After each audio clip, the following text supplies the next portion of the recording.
ચલો ઓકે, તો આગળ વધીએ ભાઈ.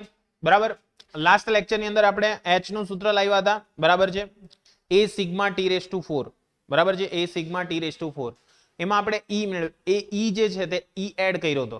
e એટલે શું? e એટલે ઉત્સર્જકતા. બરાબર છે, એવું જોયું હતું કે જે સંપૂર્ણ ઉત્સર્જક સપાટી હોય, બરાબર છે, એ સંપૂર્ણ ઉત્સર્જક સપાટી માટે આપણે e ની વેલ્યુ કેટલી લેશું? 1 લેશું. બરાબર છે, e ની વેલ્યુ કેટલી લેશું? 1. 2.71 મેથ્સમાં આવે. બરાબર, અહીંયા નહીં આવે. ચાલો, તો અહીંયા આગળ સમજીએ.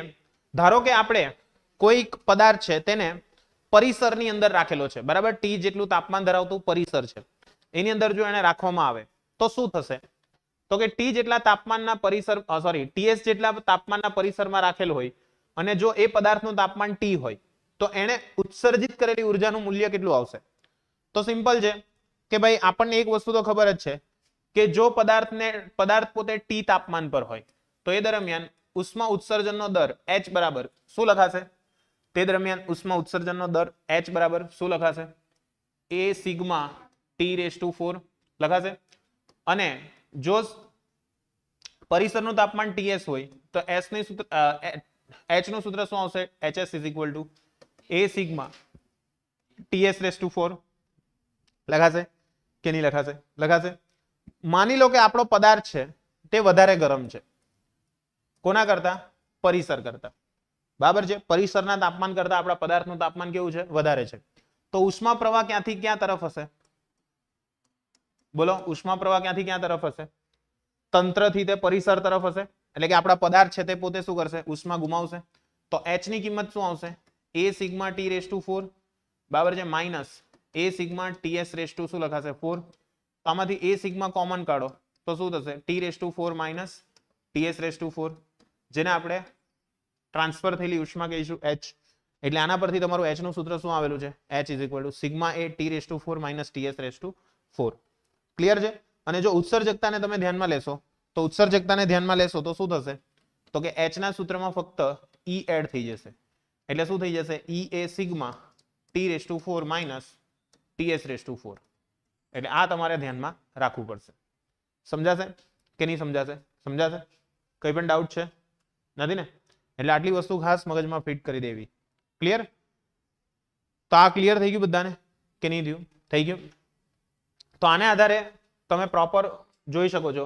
આ જે સ્થિર સ્થિતિ છે તેમાં શરીર દ્વારા ઉત્પન્ન થતી ઉર્જાનો દર 120 વોટ કરતા અડધાથી વધુ છે.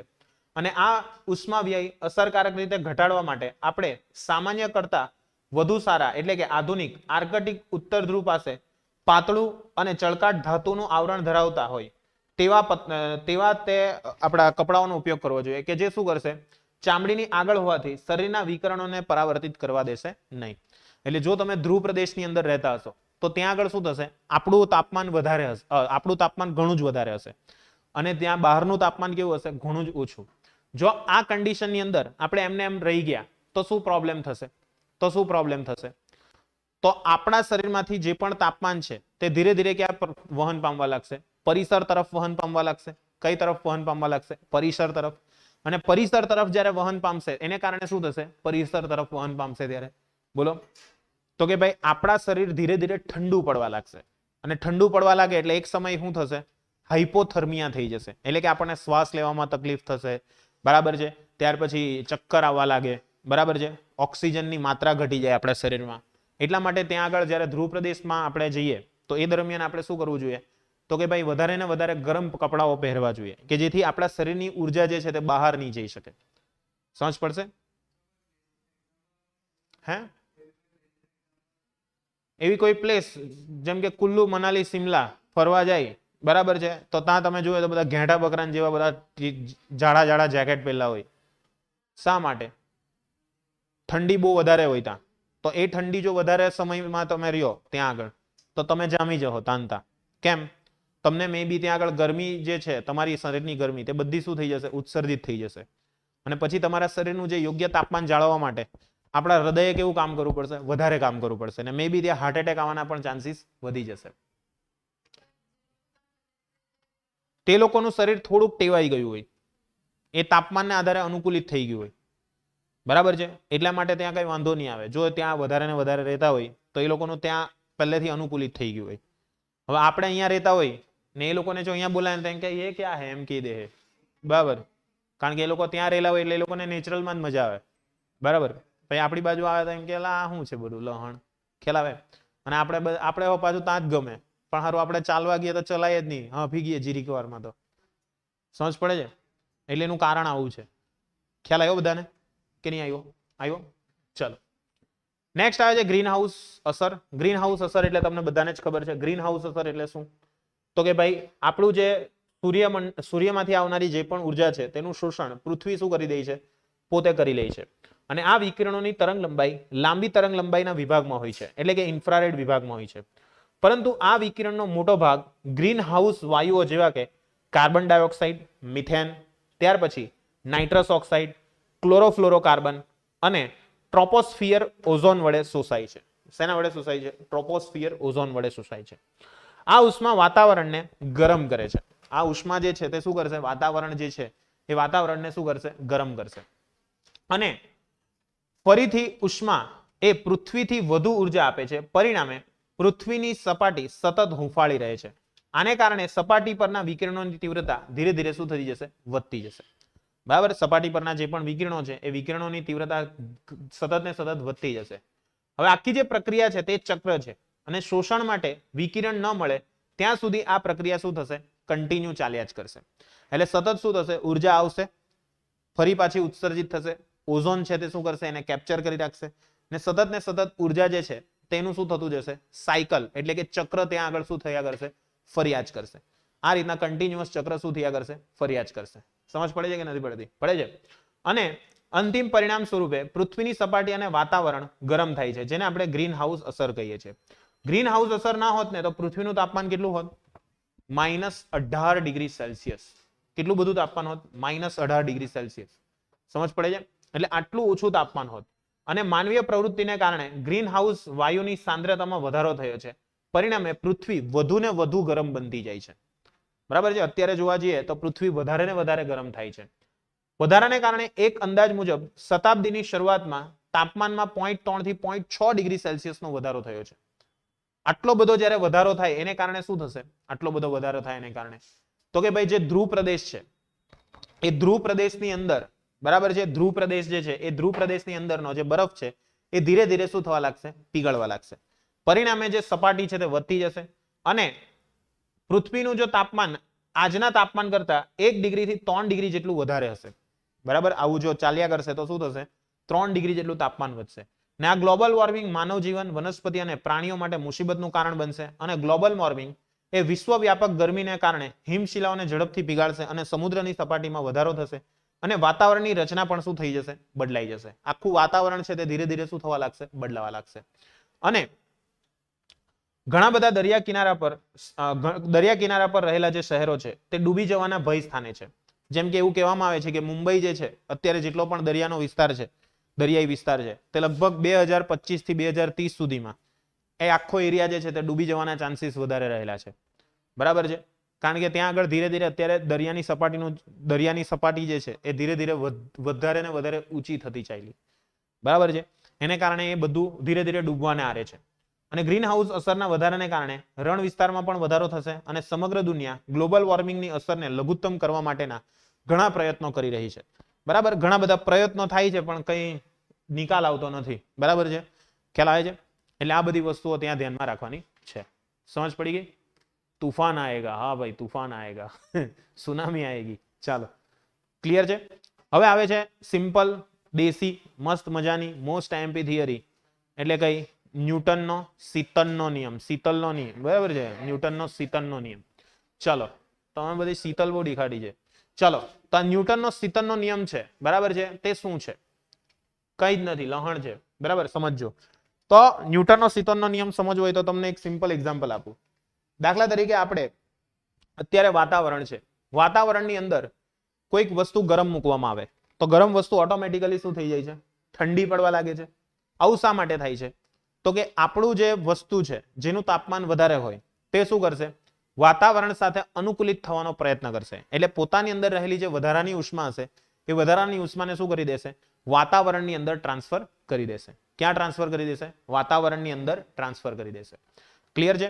એટલા માટે આપણે જોયું હોય તો જ્યારે કોઈ ગરમ વસ્તુને વાતાવરણમાં મૂકવામાં આવે તો એ શું કરવાનો પ્રયત્ન કરશે? ઠંડી પડવાનો પ્રયત્ન કરશે. અને કોઈ ઠંડી વસ્તુને જો વાતાવરણમાં મૂકવામાં આવે તો એ શું થવાનો પ્રયત્ન કરશે? ગરમ થવાનો પ્રયત્ન કરશે. એટલે કે જ્યારે ઓછા તાપમાનવાળી વસ્તુને મૂકશો તો એ ઉષ્મા શોષે છે અને વધારે તાપમાનવાળી વસ્તુને મૂકવામાં આવશે તો એ પોતાનામાંથી ઉર્જાને શું કરશે? ઉત્સર્જિત કરશે. બરાબર છે? તો એ કેટલા પ્રમાણમાં ઉર્જા છે તેને ઉત્સર્જિત કરે છે કે શોષે છે તેના વિશેની માહિતી આપણને ન્યૂટને આપી હતી. બરાબર છે? એને પોતાના શીતનના નિયમની અંદર એ માહિતી આપી હતી. જેમ કે અહીંયા આગળ આપણે એના માટે એક પ્રવૃત્તિ કરીએ છીએ કે કોઈ એક ભેળક છે. ભેળક એટલે ખબર પડે છે ને, પેલી ભેળ બનાવે એમાં પેલો ચમચો એમ કહીને માર્યા કરે છે ભેળક. બરાબર? એવી રીતનું ભેળક સાથેનું એક કેલોરીમીટર છે. તેમાં કેટલું પાણી ધારો કે 300 ml જેટલું લઈએ. હવે તેને 2 છિદ્રવાળા ઢાંકણા વડે બંધ કરી દઈએ. 2 છિદ્રવાળા બરાબર ઢાંકણું છે તેના વડે બંધ કર્યું. પ્રોપર બંધ કરી લહણ. હવે એક છિદ્રમાંથી થર્મોમીટર પસાર કર્યું. હા, હવે બરાબર છે તો વાંધો નહીં. અને થર્મોમીટરનો બલ્બ છે તે પાણીમાં ડૂબે તેની ખાતરી કરો અને થર્મોમીટરનું અવલોકન કરો. એટલે જ્યારે પણ સ્ટાર્ટિંગમાં તાપમાન છે તે તમારે નોંધી લેવાનું. માની લો કે એ તાપમાન છે તે કેટલું છે? T1 છે. હવે આ કેલોરીમીટરમાં લીધેલું જે તાપમાન છે, લીધેલું પાણી છે એનું તાપમાન ઓરડાના તાપમાનથી વધુ એટલે કે 40 ડિગ્રી સેલ્સિયસ થાય ત્યાં સુધી તમારે એને શું કરવાનું છે? ગરમ કરવાનું છે.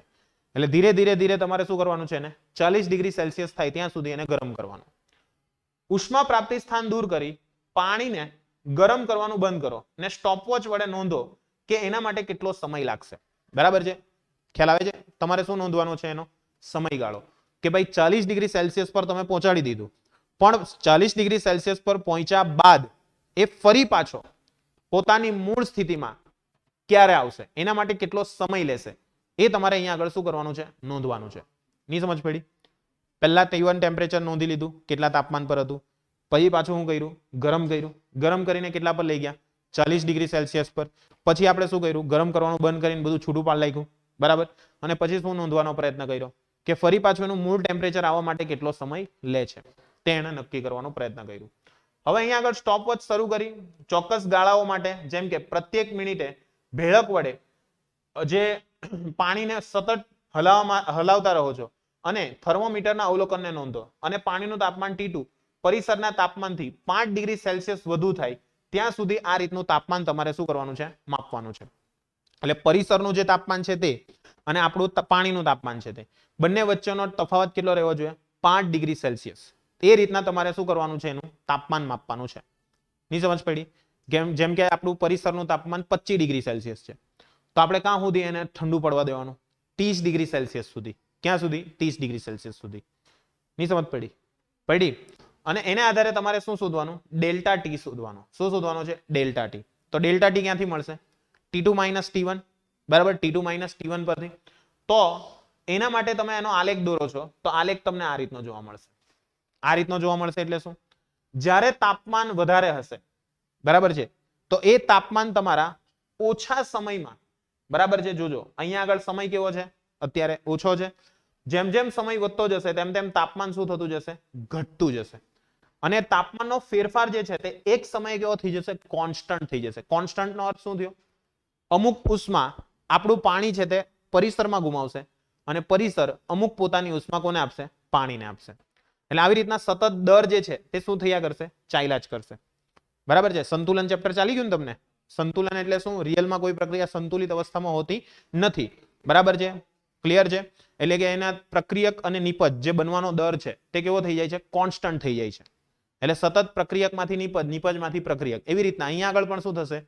પાણીમાંથી ઉષ્મા પરિસરમાં ને પરિસરમાંથી ઉષ્મા પાણીમાં કન્ટિન્યુ ચાલ્યા જ કરે છે. એટલા માટે ડેલ્ટા ટી કેવો થઈ જાય છે? જો કોન્સ્ટન્ટ થઈ જાય છે. ડેલ્ટા ટી કેવો થઈ જાય છે? કોન્સ્ટન્ટ થઈ જાય છે. અને આલેખ પરથી તમે કહી શકો છો કે ગરમ પાણીનું શીતન પોતાના અને પરિસરના તાપમાનના તફાવત પર આધારિત છે. જો તાપમાનનો તફાવત ઘણો જ મોટો હશે તો શું થશે? ઓછા સમયની અંદર એ શું કરશે? બને ત્યાં સુધી શું કરશે? તો કે વધારે ને વધારે ઉષ્મા ગુમાવવાનો પ્રયત્ન કરશે કે જેથી એ ફરી પાછું ક્યાં આવી જાય? જે મેઇન એનું તાપમાન છે ત્યાં આગળ આવી જશે. ની સમજ પડી? ની પડી? સિમ્પલ એક્ઝામ્પલ આપું. દાખલા તરીકે તમે એકદમ ફળફળતી ગરમ ચા છે, બરાબર છે, જેમ કે તમે એકદમ મસ્ત હજુ ગરમ ચા બનાવીને એવી જ પી ગયા, બરાબર, મારી ટેવ એવી છે એટલે કહું, બરાબર છે, જેમ હજુ એમ ચૂલા પરથી ઉતરે ને પછી એમ પીએ ને તો કઈક એમ લાગે હાય ચા પીધી, એટલે મારી આવું છે, જીભ દાજી જાય તમને એવું લાગતું હોય, મારી નહીં દાજતી, બરાબર, આ પહેલા કહું. તો આટલી જ્યારે ટેમ્પરેચર વાળી ચા હોય એને તમે જ્યારે રકાબીની અંદર નાખો છો ત્યારે શું થાય છે, અમુક સમય રાખી મૂકો તો તરતો તરત ઠંડી થઈ જશે. ખ્યાલ આવે છે, સમજ પડે છે? ઘણા લોકો ચા પીવે તો હા પેલા એકદમ 20 મિનિટ એમ જ રાખી મૂકે પછી પી. એની કરતા તો તું એની કરતા એક કામ કરીને દૂધ લે ઠંડુ, એની અંદર ચાની ભૂકી નાખ, હલાઈને પી જા, તે સારું પડે. ચા પીવે જ હું કામ. એટલે અહીંયા આગળ કહેવાનો તાત્પર્ય એવો છે કે પોતાનું તાપમાન અને પરિસરના તાપમાન વચ્ચેનો તફાવત જો વધારે હશે, બરાબર છે, વધારે હશે તો શું થશે, બરાબર છે, તો એનો ઉષ્મા ગુમાવવાનો દર કેવો હશે, વધારે હશે, બરાબર છે, નહીં સમજ પડી? એટલે કે વેલ્યુ એ શું કરવાનો પ્રયત્ન કરશે, પોતાનું જે તાપમાન છે તે પરિસર જેટલું તાપમાન જાળવવાનો પ્રયત્ન કરશે, બરાબર. અને પ્રારંભમાં શીતળનો દર વધારે અને પદાર્થનું તાપમાન ઘટતું જશે તેમ તેમ એ શું થતું જશે, ઘટતો જશે, બરાબર છે. એટલે કોઈ ગરમ પદાર્થ હોય ને તમારે એને ટ્રાય કરવી તો કરી જોજો, થોડોક જ ગરમ કરવાનો પદાર્થ, તો એ વહેલો ઠંડો નહીં પડશે, એને ઠંડો પડવામાં વાર લાગશે. પરંતુ જે પદાર્થનું તાપમાન એકદમ વધારે ગરમ હશે તે બને તેટલો ટ્રાય શેની કરશે, વહેલા તકે ઠંડી પડવાની ટ્રાય કરશે, બરાબર છે. એટલે ન્યૂટને આવું જણાવ્યું કે જો કોઈ પદાર્થ ગરમ હશે, વધારે પડતો ગરમ, એટલે કે તાપમાન જે છે, તાપમાનનો તફાવત, પોતાનું તાપમાન અને પરિસરનું તાપમાન, એ બંનેનો તફાવત જો ઘણો જ વધારે હોય તો શું થશે, વહેલો ઠંડો પડવાનો પ્રયત્ન કરશે. અને જો આ વસ્તુ અલગ રીતે હોય તો શું થશે, તો કે ભાઈ એને ઠંડા પડવા માટે થોડો સમય લાગશે, વાર લાગશે. સમજ પડે છે? આવું કોણે કીધેલું હતું? ન્યૂટન બાબાએ. તો ઉપરયુક્ત પ્રવૃત્તિ દર્શાવે છે કે ગરમ પદાર્થને તેની ઉષ્મા પરિસરમાં ઉષ્મા વિકિરણ સ્વરૂપે ગુમાવે છે, અને ઉષ્મા ગુમાવવાનો દર એ પદાર્થ અને તેના પરિસર વચ્ચેના તાપમાનના તફાવત પર આધારિત છે. કેટલી ઉષ્મા ગુમાવશે એ મુખ્ય શેના પર ડિપેન્ડ કરશે, બંને વચ્ચે તાપમાનનો તફાવત કેટલો છે. તાપમાનનો તફાવત વધારે હશે તો ઉષ્મા ગુમાવવાનો દર કેવો હશે, ફાસ્ટ હશે, બરાબર છે. જો તાપમાનના તફાવત કેવો હશે, ઓછો હશે, તો ઉષ્મા ગુમાવવાનો દર કેવો હશે, ઓછો હશે. સમજ પડશે કે નહીં પડશે? પડશે. એટલે મુખ્ય શેના પર આધારિત છે, પદાર્થનું તાપમાન અને પરિસરનું તાપમાન, આ બંનેના સમપ્રમાણમાં છે. ક્લિયર છે? તો આમ ન્યૂટન એવા પ્રથમ વૈજ્ઞાનિક હતા, તેમણે આ પ્રણાલીની અંદર રહેલી પદાર્થ દ્વારા ગુમાવાતી ઉષ્મા અને તેના તાપમાન વચ્ચેનો સંબંધ યોજનાબદ્ધ અભ્યાસ કરીને પ્રાપ્ત કર્યો હતો. અને એણે એવું દર્શાવ્યું હતું કે કોઈ પણ પદાર્થના ઉષ્માના ગુમાવવાનો દર એટલે શું થયું, ઉષ્મા ગુમાવવાનો દર એટલે તો કે ભાઈ ઉષ્મા એટલે સુષ્મા, જોઈ લેજો,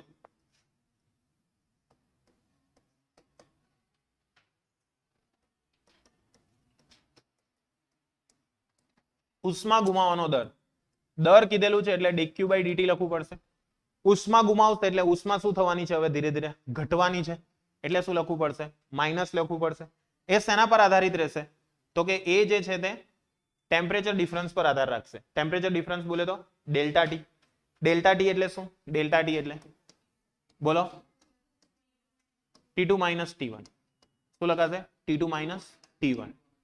સમજ પડશે? એટલે શોર્ટમાં કહું તો પદાર્થનું તાપમાન અને બીજું કોણ, પરિસરનું તાપમાન, બરાબર છે, એ બંનેના ડિફરન્સ પર આધાર રાખશે. જો પરિસરનું તાપમાન વધારે હશે તો પદાર્થ શું કરશે, ઉષ્મા મેળવશે, બરાબર છે, ને પદાર્થનું તાપમાન વધારે હશે તો એ શું કરશે, પરિસરની અંદર ઉષ્મા મુક્ત કરશે. ક્લિયર છે? આ યાદ રાખજો. નહીં સમજ પડી? નહીં પડી? સિમ્પલ એક્ઝામ્પલ, બરફ છે તો બરફ શું કરે, ઉષ્મા ગુમાવે કે મેળવે, ગુમાવે, જો નહીં મેળવે, બરાબર છે, ખ્યાલ આવે છે. ઉષ્મા હંમેશા એ મેળવશે, ગુમાવશે નહીં, શું કરશે, મેળવશે, બરાબર છે.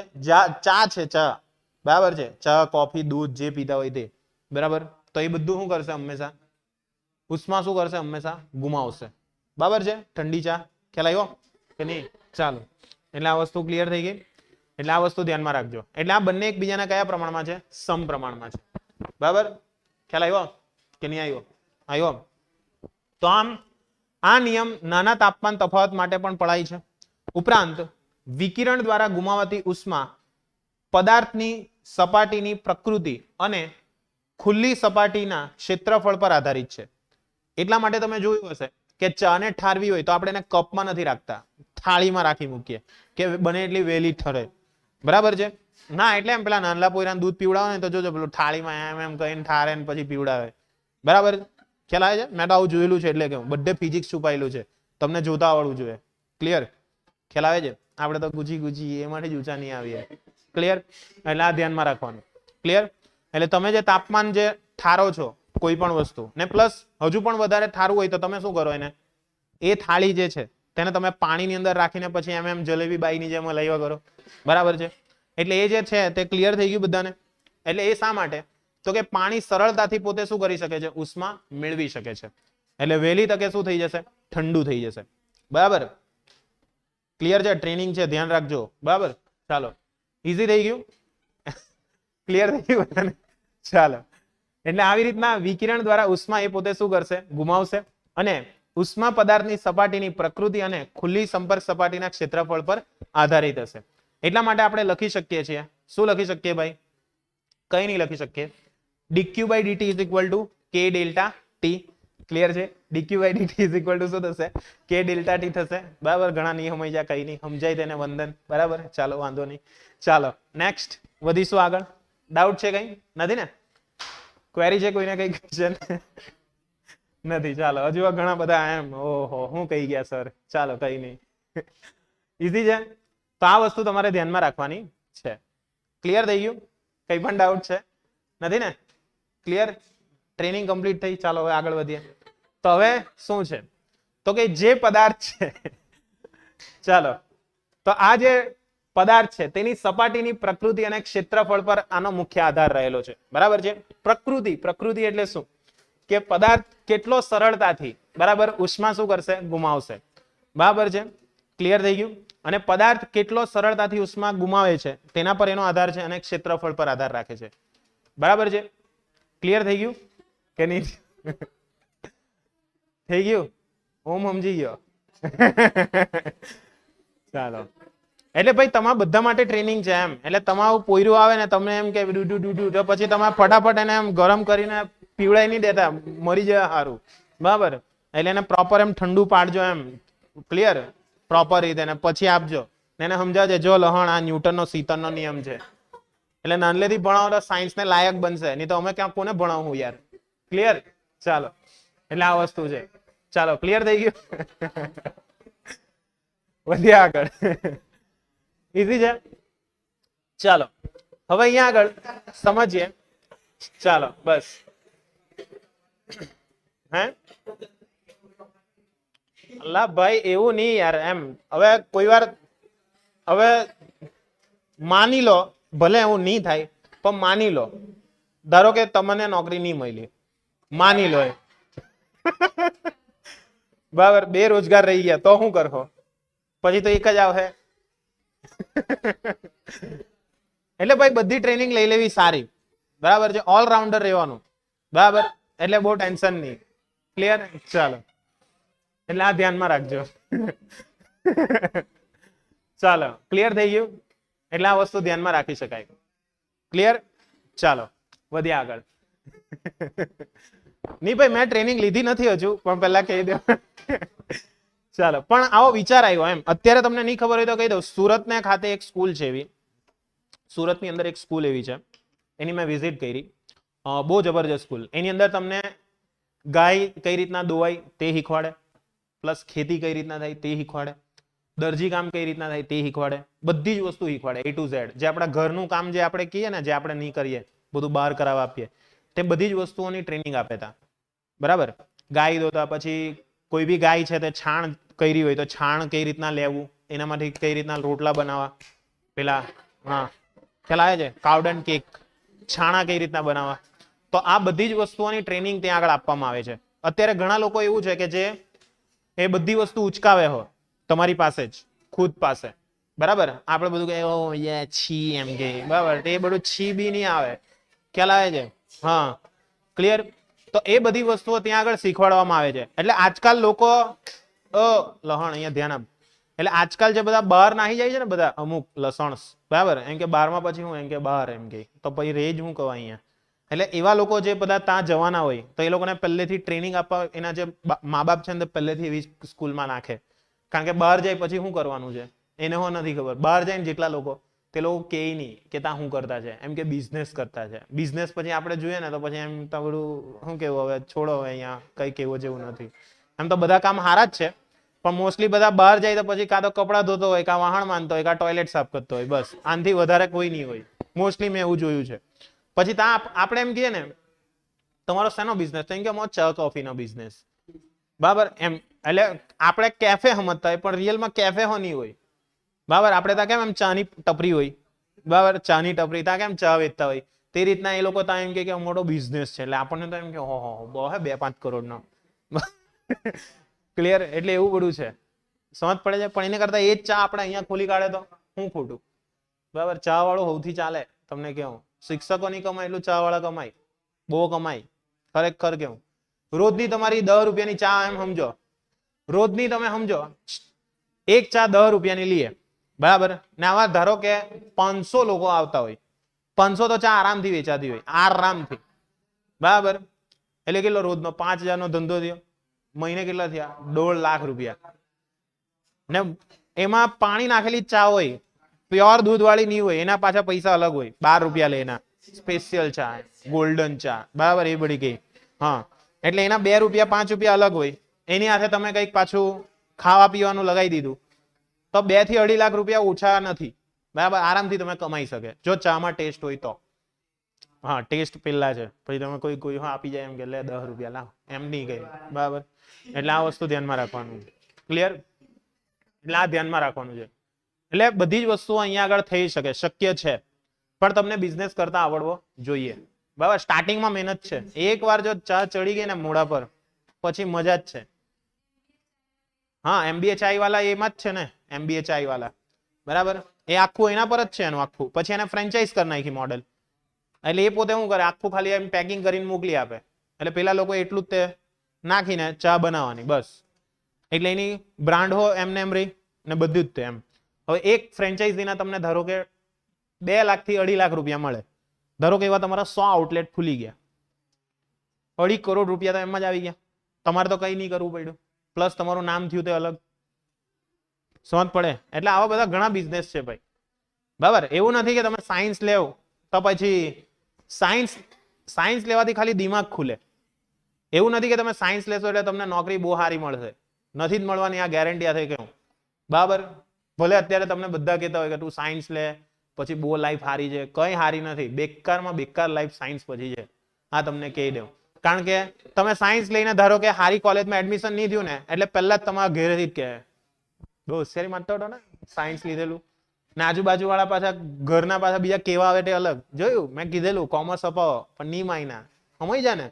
પછી તમારું રિઝલ્ટ આવે એટલે તમારું ડાચું અવળું થઈને દોડી આવે, હું શું કરું, કઈ નહીં, મરી જાય લહણ, બરાબર. પહેલેથી કર્યું નહીં કામ. એટલે કહેવાનો મતલબ એવો છે કે તમારું દિમાગ દોડવું જોઈએ એમ. સાયન્સ એના માટે તમને લેવડાવવામાં આવ્યું છે. સાયન્સથી તમે તમારા દિમાગના વિચારો ખોલી શકો. કોમર્સમાં એવું નહીં હોય, કોમર્સમાં મોજ મસ્તી હોય એમ, બરાબર. ક્લિયર છે? એક આ હાથમાં હોય, એક આ હાથમાં હોય ને પછી તમે જતા હોય એમ, બરાબર. એવું બધું હોય ત્યાં. ક્લિયર? સાયન્સમાં એવું નહીં હોય. ક્લિયર છે? સાયન્સમાં સિરિયસ તમે ભણો છો એને કારણ શું છે કે તેનાથી તમારું માઇન્ડ ખુલે, પ્રોપર માઇન્ડ ખુલે એટલે તમને નવા વિચારો આવે. આ જે તમને ભણાવવામાં આવે છે એ તમને હું ગેરંટી આપે કે કશે કામ લાગવાનું નથી, બરાબર. ભલે લાઈવમાં બોલું છું, આ કશે કામ લાગવાનું નથી, ખાલી એક્ઝામમાં કામ લાગવાનું છે. પણ રિયલ લાઈફના જે એક્ઝામ્પલ છે તેના આધારે તમે ફિઝિક્સ ભણો છો, પણ આના પરથી તમે કંઈક નવું વસ્તુ પણ ડેવલપ કરી શકો એવી ક્ષમતા હોય છે. હવે એ તમે કઈ રીતના અન્ડરસ્ટેન્ડ કર્યું છે તેના પર છે. સમજ પડે છે? આવું કોઈ નહીં કે આવું આમાં બિઝનેસ પર લાત મારી એના જેવું છે આ, બરાબર. મોસ્ટલી બધા ટ્યુશન વાળા ના ના જે નીટ કરાવો, બહુ સારું છે, બહુ સારું છે, પણ એની સીટ કેટલી છે, બહુ ઓછી છે. પણ તમારે એવો જોવું પડે કે એ નહીં થયું તો હું, સમજ પડે? રિયાલિટી એવી છે ભાઈ, બરાબર, કે અત્યારે બધું બધે તેમ ટ્રેન્ડ ચાલે એટલે અમારે કરાવવું જોઈએ, પણ રિયાલિટીમાં અમને પણ ખબર હોય કે તમારું એટલી શું કહેવાય તાકાત છે કે નહીં, એમ એટલું સહન કરવાની, એમ કેટલો કોર્સ તમે પતાવી શકે કે નહીં પતાવી શકે, એમ સમજ પડે? એટલે કહેવાનો મતલબ એવો છે કે ભાઈ તમે જ્યારે ભણતા હો ને ત્યારે પણ તમારા દિમાગમાં એવા ખ્યાલ તો રહેવા જ જોઈએ એમ કે પૈસા કઈ રીતના કમાવું. મારે તો દિમાગમાં પહેલેથી રહેતા, એટલે હું તો કોલેજનું પહેલું વર્ષ હતો ત્યારથી ચાલુ થઈ ગયેલું આપણું કામ. બરાબર, કઈ બી થાય એમ બધા મને એમ કહે કે તું મિકેનિકલ એન્જિનિયરિંગ કર્યું, તને શું ફાયદો થયો? મેં કીધું બહુ ફાયદો થયો. અત્યારે આ બધું ડેવલપમેન્ટ છે તે મારું ખુદનું છે એમ. ધારો કે હું સોફ્ટવેર એન્જિનિયર હોત તો લગભગ આપણી એપ્લિકેશન મેં ડેવલપ કરી હોત, બહારથી નહીં આપી હોત. મને ઘણી વાર એવું થાય એમ. એટલે કહેવાનો મતલબ એવો છે ભણ્યું કશે કામ નથી લાગવાનું એવું નથી, લાગવાનું તો છે જ, પણ કયા સ્વરૂપે લાગશે ને એ તમને પણ નથી ખબર. એટલે કહેવાનો તાત્પર્ય એટલો જ છે કે ભણો ત્યારે એકદમ પ્રોપર ભણો, નહીં ભણો તો હાવ જ નહીં ભણો. બરાબર ને? સાયન્સ લીધું છે એ દિમાગ ખોલવા માટે લીધું છે ને એવું સમજતા નહીં કે સાયન્સ લીધું એટલે પછી હું બહુ મોટી નોટ છું. તમારી કરતા 70 નોટ રખડતી છે બહાર. બરાબર ને? ઘણી બહાર જતી છે. ક્લિયર? આપણે તો અત્યારે ફુગાવો ચાલતો છે બહાર જવાનો. તમને નહીં ખબર હોય તો કહેતો, નાયગ્રા પાસે એમ કરીને જોરમાં બૂમ પાડે ને ભારતીય એટલે અડધું આખું નાયગ્રા બહાર આવી જાય કેનેડાની અંદર. એટલી બધી વસ્તી થઈ ગયેલી છે ત્યાં ગોરિયાઓ ઓછા થઈ ગયેલા છે, આપણા વાળા જ દેખાય બધે જાય તો આ રિયાલિટી છે. તમને નહીં ખબર હોય તો કહી દઉં. બરાબર? ક્લિયર થઈ ગયું? એટલે આપણને એવી ઈચ્છા હોય કે ભાઈ આપણે બહાર જવું, નામ કરવું. બહાર જવાથી કંઈ થવાનું નથી, આ ચોખ્ખું કેવું. બહાર જાય તો એક નંબરનો ડેશ છે મારા હિસાબે. એનું કારણ છે, બહાર જો તમે ગયા ભૂલમાં બી તો તમને ત્યાં આપણા જેવી લાઈફ જ નહીં મળે. ત્યાં તમે બાજુવાળાને બોલો તો પોલીસને ફોન કરી દે, એ હમકો ચીડા રહા હે એમ કરીને ફોન કરી દે. હા, ત્યાં તમારાથી બાજુવાળા સાથે વાતો નહીં થાય, ત્યાં કોઈની સાથે તમારાથી પ્રોપર વાતો નહીં થાય એમ, ગમે તેમ બધું ચાલતું હોય ત્યાં રિયાલિટી એવી છે. આ તો આપણે બાજુવાળાના ઘરમાં ભરાઈને બેસી ગયા તો કઈ ફરક નહીં પડે. હા હા આવો આવો એમ ચા આપું, તાનો ચા હું પહેલા જ તે પોલીસને બોલાવે, This talking to man, come here and go rest. લઈ જાય ફરી ફટાફટ. લાવું બધું છે ભાઈ. ચાલો વધ્યા આગળ ફરી પાછા. તો અહીંયા આગળ શું થયું તો કે ભાઈ અહીંયા ધ્યાન આપો. તો કે ભાઈ અહીંયા આગળ આપણે માની લો કે આપણે પદાર્થ છે તેની સપાટી અને પ્રાકૃતિક ક્ષેત્રફળ પર આધારિત છે. એટલે ક્ષેત્રફળ વધશે તો ઉષ્મા ઉત્સર્જનનો દર વધશે. તો માની લો કે આપણે T2 તાપમાને પદાર્થનું દળ m છે અને તેની વિશિષ્ટ ઉષ્માધારિતા s છે અને એને પરિસરનું તાપમાન T1 છે. તો dt સમયમાં એના તાપમાનનો થતો ઘટાડો D કેપિટલ T છે. તો ઉષ્મા ગુમાવવાનો દર આપણે લખવો હોય તો કેટલો લખી શકું?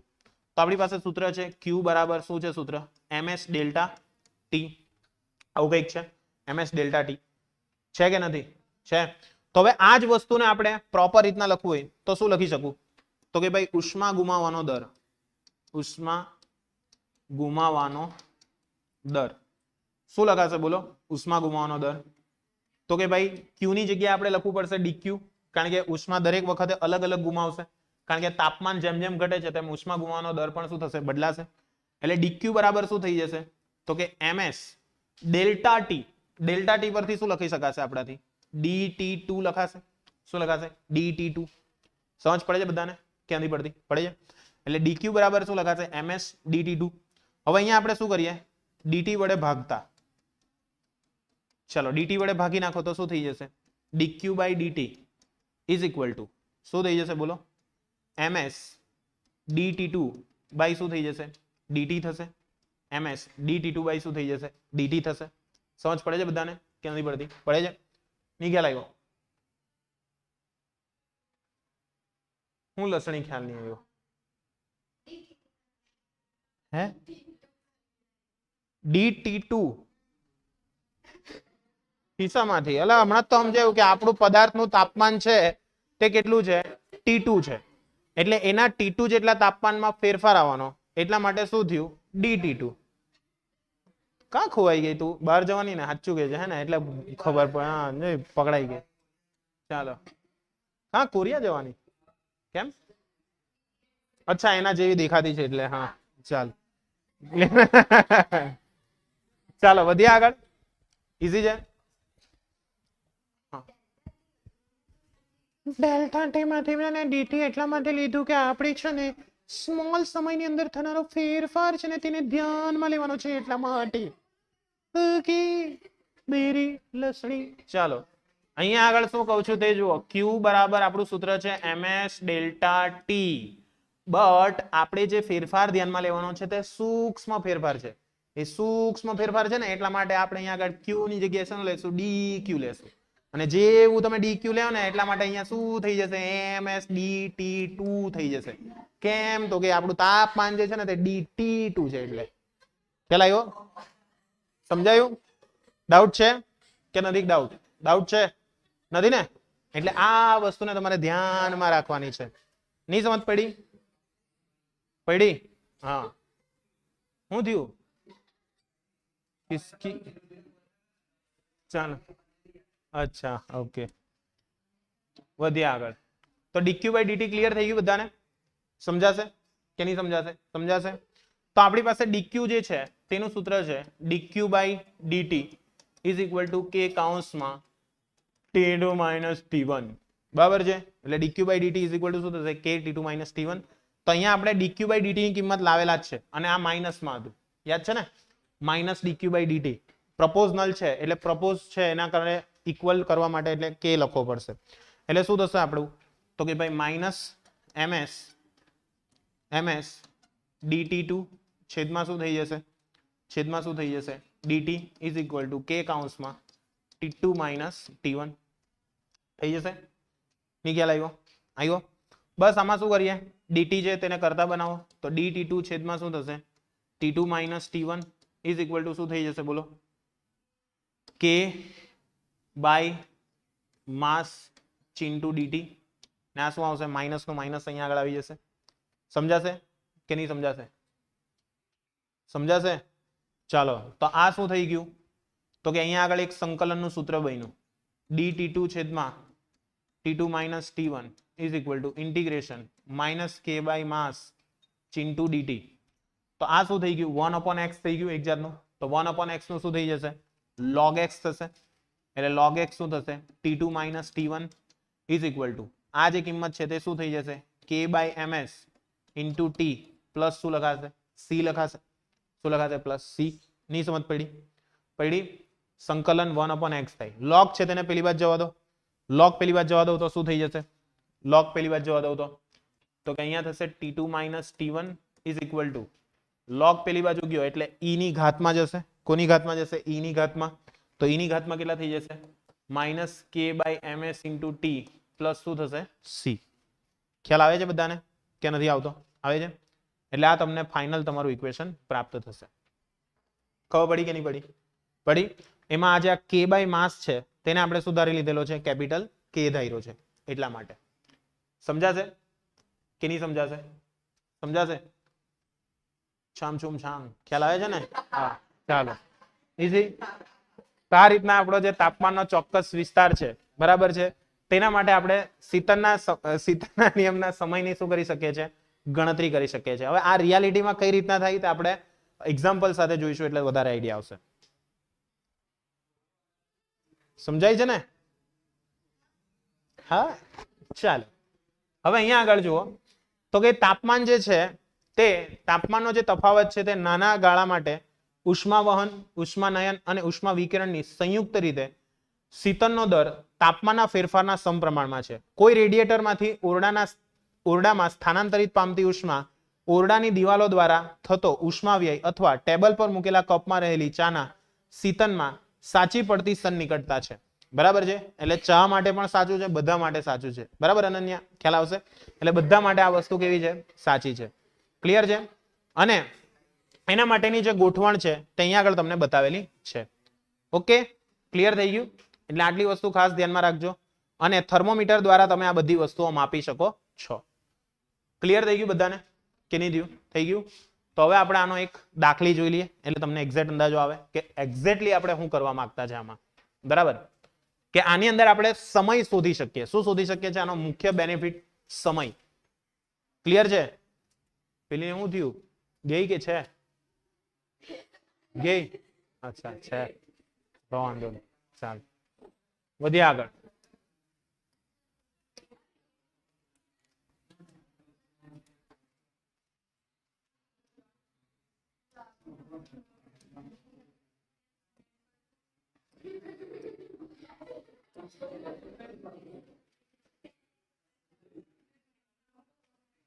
दिन तेरे यार मेरा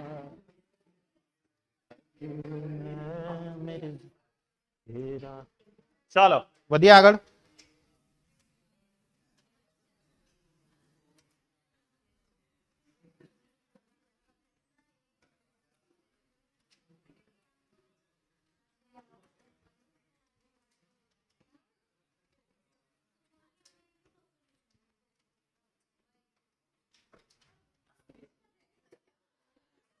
કોણ ઠોકાય મયરી? સિંગડું ઉગી ગયું. ચાલો વધીએ આગળ. નાનલા હતા ત્યારે ખબર ને પેલું એમ માથું ઠુકાય તો કે થૂકર થૂકર નહીં તો સિંગડું ઉગે એમ કે. ચાલો બુદ્ધિ જતી રહી. ચાલો વધીએ આગળ. નેક્સ્ટ ઇમ્પોર્ટન્ટ છે ક્વેશ્ચન, બરાબર ધ્યાન આપજો. લગભગ કેટલા દાખલા છે ચેક કરી લેવો તો? એક કે બે? સ્વાધ્યાયમાં કેટલા બાકી છે? બે જ છે.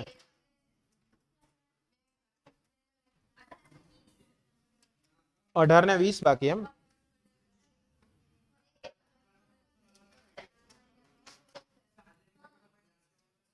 ચાલો જોઈ લઈએ કામ પતે.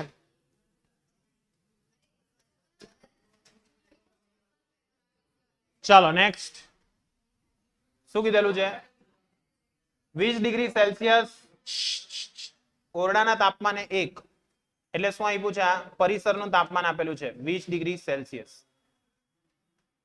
વાસણમાં ભરેલ ગરમ ભોજન 2 મિનિટમાં એટલે સમય આપ્યો છે DT1 કેટલો આપેલો છે? 2 મિનિટ.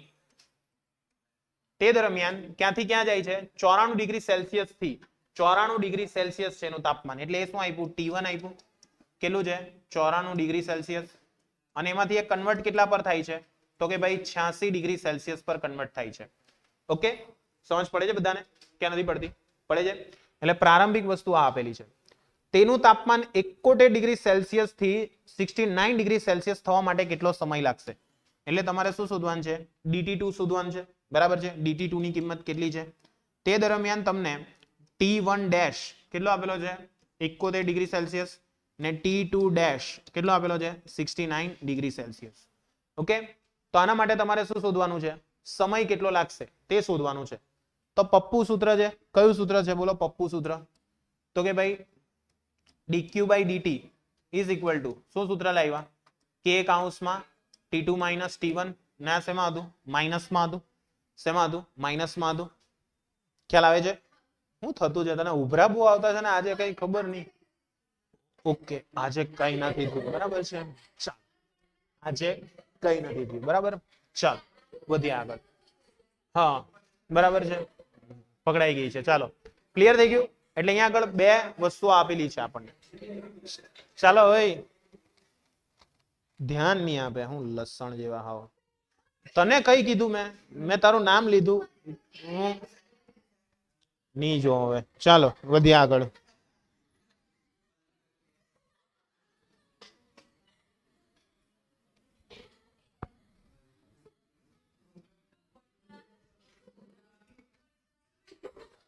ચાલો વધીએ આગળ. તો શું થશે અહીંયા આગળ તે સમજીએ. ચાલો તો અહીંયા આગળ આપણને ક્યુ વિશે કઈ ખબર નથી, બરાબર છે. ચાલો ક્યુ વિશે કઈ ખબર નથી, ક્યુ ની કિંમત કેટલી છે. પણ આપણે અહીંયા આગળ આ સૂત્ર લખવું હોય તો શું લખી શકીએ? તો કે ક્યુ નું સૂત્ર આપણી પાસે છે. ક્યુ બરાબર શું છે? ms delta T. આવું કઈક સૂત્ર છે, ms ડેલ્ટા ટી. તો ક્યુ જે છે તે શેના પર આધારિત છે? તો કે ભાઈ ક્યુ જે છે તે તાપમાન પર આધારિત છે. તો હું આપણે એવું કહી શકીએ કે આ ક્યુ ની જગ્યાએ મારાથી dt/dt આવું લખી દઉં તો ચાલે. dt/dt ઇઝ ઇક્વલ ટુ શું બનશે આપણું સૂત્ર? તો કે k કૌંસમાં T2 - T1. પણ T2 - T1 ની જગ્યાએ શું લખાશે આપણાથી? તો કે T માઇનસ શું લખાશે? TS લખાશે. કારણ કે TS એટલે શું છે આપણું? TS એટલે શું છે? પરિસર છે. પરિસરનું તાપમાન કેટલું છે? 20 ડિગ્રી સેલ્સિયસ છે. ને આપણો ફેરફાર જે છે તે ક્યાંથી ક્યાં છે? 94 થી લઈને 86 સુધી છે. 94 થી લઈને ક્યાં સુધી છે? 86 સુધી. એટલે મારે અહીંયા આગળ T જે છે તેનું એવરેજ ટેમ્પરેચર કેટલું લેવું પડશે? T નું એવરેજ ટેમ્પરેચર તો કે T1 + T2 ડિવાઇડ બાય 2. એટલે અહીંયા આગળ શું થશે? તો સમજજો, ની સમજ પડી. આપણે ગઈ વખતે જો સૂત્ર લીધેલું હતું dq is equal two ms delta T, આવું કંઈક હતું. હવે અહીંયા આગળ dt વડે ભાગો, આગળની થિયરીમાંથી ઉચકેલું છે. dt બાય શું લખાશે? dt લખાશે સૂક્ષ્મ રીતે. હવે આની કિંમત આપણને ખબર છે, આ માઇનસમાં કેટલી આવે? હા, k કૌંસમાં t માઇનસ ts અથવા t2 માઇનસ t1 જે લેવું હોય તે. એટલે શું થઈ જશે અહીંયા ms dt બાય શું થશે? dt થશે. આ ms ને આપણે આ k ના છેદમાં જવા દઈએ, તો આ સ્મોલ k હતો તો એને કેપિટલ k લખી દો, તો શું થઈ જશે અહીંયા t minus ts is equal to dt by dt થઈ જશે માઇનસ સ્વરૂપમાં. એ માઇનસ માં અહીંયા આગળ પહેલા લખેલું છે. ક્લિયર?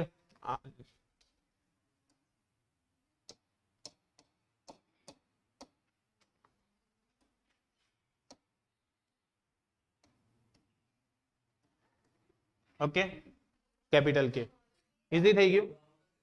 ચાલો ચાલો વધીએ આગળ.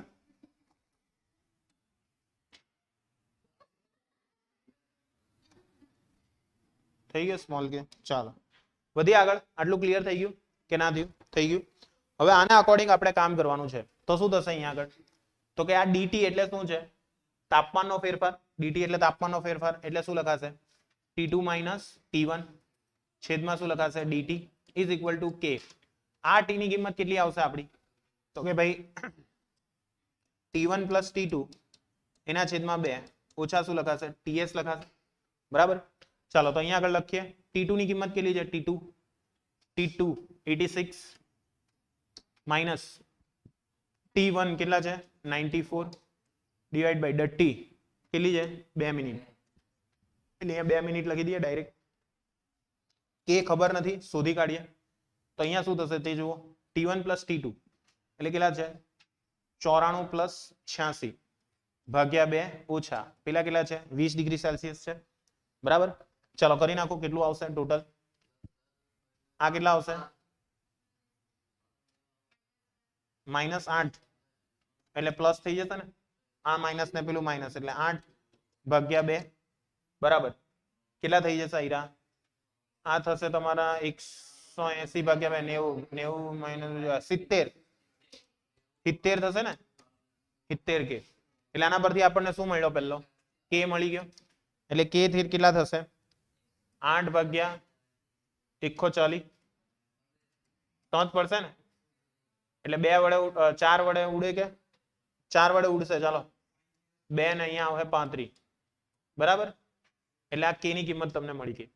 હવે આ જ સેમ સૂત્ર કોના માટે એપ્લાય કરશો ફરી પાછું? બોલો. ન્યૂટનના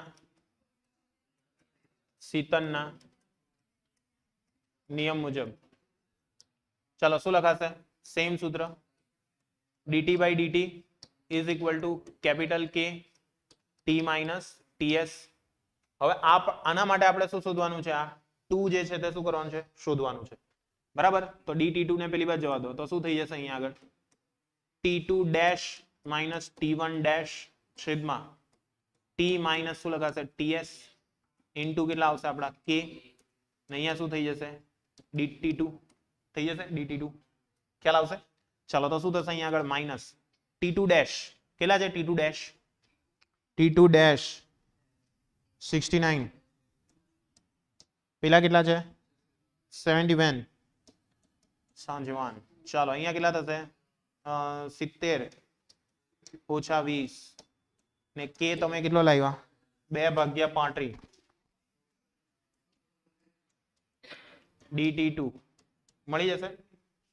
સમજ પડી? ચાલો આ 70 તો ખબર પડી ને ક્યાંથી આવ્યા તે? 71 વત્તા 69 ભાગ્યા 2 એના પરથી કરો કેટલા આવશે? આ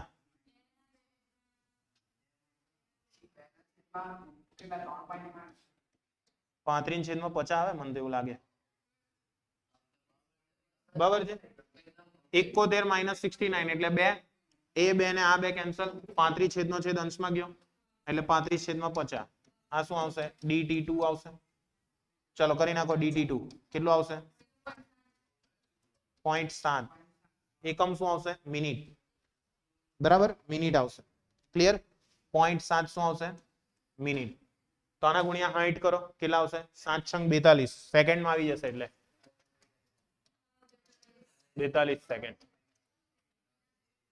ઓકે આવી જશે આન્સર ખ્યાલ આવશે બે ખ્યાલીમાં કે નહીં આવશે આવશે ચાલ વધીએ આગળ નેક્સ્ટ એના પછી સ્વાધ્યાયમાં જો કોઈ હોય તો જોઈ લઈએ કયો બાકી છે 18 ને 20 ઉધાર ને 20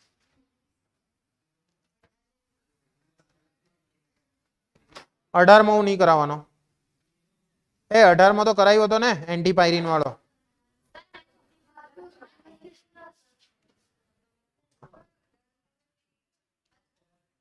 થઈ ગયેલો પછી બરફ વાળો થઈ ગયેલો અચ્છા તમારામાં ઓકે તમારામાં 18.15 વાળો છે તમારામાં 18 કયો છે 0.15 મીટર સ્ક્વેર વાળો છે હા ઓકે ઓકે ઓકે ઓકે મારતા નહીં ચાલો ક્લિયર અચ્છા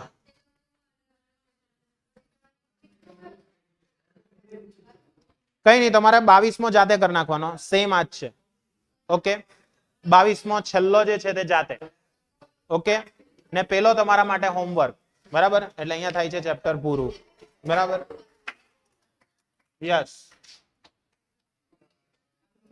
બરાબર બાકીનું જેટલું હોય તે હોમવર્કમાં ક્લિયર ક્લિયર ચાલો સ્વાધ્યાય જ આપવાનું હોય રિયલ તો જ તે સમજ પડે હા દાખલા આપ્યો બધાની ચોપડીમાં અલગ અલગ હોય તો મેં હું કરું ચાલો બધાની ચોપડીમાં અલગ અલગ છે એટલે હું અહીંયા 2.18 બોલા તો પેલા એમ કે સર 2.20 છે બરાબર છે ક્લિયર એટલે શોર્ટમાં કહું તો એક બે હરખું જ છે બરાબર એટલે જરાક જોઈ લેજો એ બે તમારે જાતે કરવાના નહીં આવડે તો મને પૂછી લેજો કરાવીશું પણ હવે આપણું મોસ્ટ ઇમ્પોર્ટન્ટ ચેપ્ટર સ્ટાર્ટ થશે મોસ્ટ ઇમ્પોર્ટન્ટ ચેપ્ટર બરાબર ઉષ્માગતિશાસ્ત્ર ક્લિયર એટલે આજે આટલું રાખીએ બરાબર મળીએ નેક્સ્ટ લેક્ચરમાં બાય